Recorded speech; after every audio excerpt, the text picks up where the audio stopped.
Is our weather and our climate being manipulated? Examine the data in this short report. Decide for yourself. Frequency transmission manipulation of hurricanes are patented processes. The technology is not new. The list of weather modification patents numbers into the hundreds and continues to grow. This is Hurricane Ian, passing near the NexRad transmission facility in Key West, Florida. When the transmission facilities are fully energized, they have a repelling effect on any air mass that has been saturated with electrically conductive climate engineering elements. Patents call for such seeding into storms to be carried out from above by jet aircraft. The NexRad transmission network then interacts with the storm air mass, determining where a storm will migrate and where it won't. As Hurricane Ian is allowed to make landfall, the frequency transmission facility in Melbourne, Florida, is fully engaged. This effectively slows Ian's migration inland. The transmissions can diminish precipitation in some regions while augmenting it in others. It lays the predicate and the foundation for the development of a weather satellite that will permit man to determine the world's cloud layer and ultimately to control the weather, and he who controls the weather will control the world.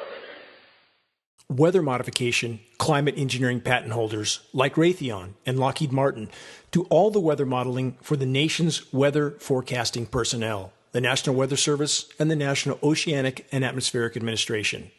Both agencies have an illegal federal gag order on their personnel.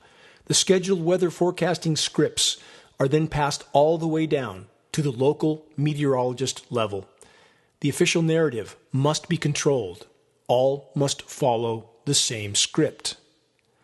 Is it any wonder that the script readers miraculously know up to a week in advance that a storm like Ian, which was completely unorganized, a mass of convection migrating across the Atlantic, would end up where it did?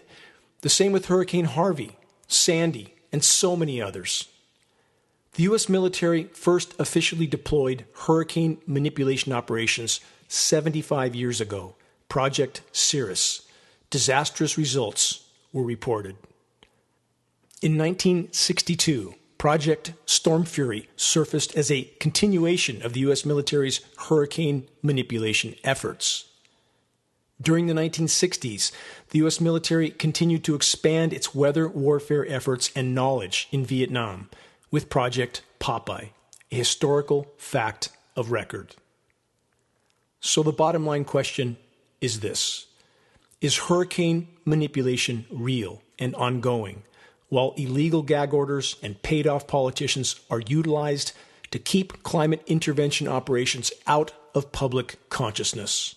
Connect the dots and decide for yourself. Share credible data from a credible source. Make every day count. Time is not on our side.